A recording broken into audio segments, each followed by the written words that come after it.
1960 के दशक में भारत की कृषि स्थिति बेहद कमजोर थी। खेती पूरी तरह बारिश पर निर्भर थी। पुराने और कम उत्पादन वाले बीज इस्तेमाल किए जाते थे।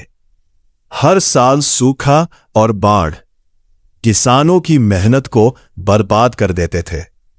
खाद्यान्न की इतनी कमी हो गई थी कि भारत को दूसरे देशों से अनाज मंगवाना पड़ा।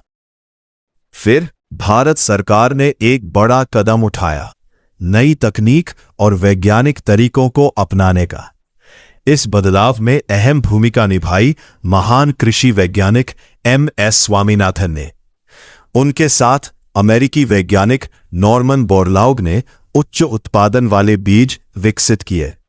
इन बीजों तो कहा गया हाई यील्डिंग वैरायटी यानी HYV सीड्स। हरित क्रांति के दौरान खेती के तरीके पूरी तरह बदल गए। किसानों ने नए और बेहतर बीजों का इस्तेमाल शुरू किया। रासायनिक खाद और कीटनाशकों का उपयोग बढ़ा।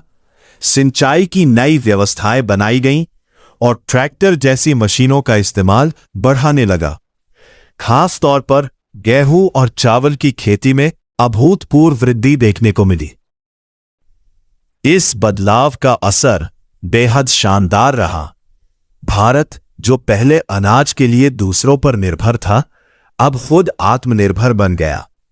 किसानों की आय बढ़ी, देश में अनाज का उत्पादन कई गुना बढ़ गया और सबसे बड़ी बात, भूख की समस्या काफी हद तक कम हो गई। लेकिन हर बदलाव के कुछ नुकसान भी होते हैं।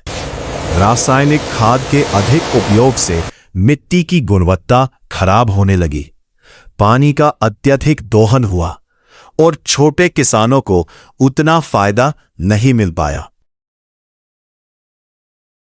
हरित क्रांति ने भारत को भूख से निकालकर समृद्धि की ओर बढ़ाया, लेकिन अब जरूरत है संतुलित और टिकाऊ खेती अपनाने की, क्योंकि भविष्य की खेती वही है जो धरती को बचाए और किसान को भी।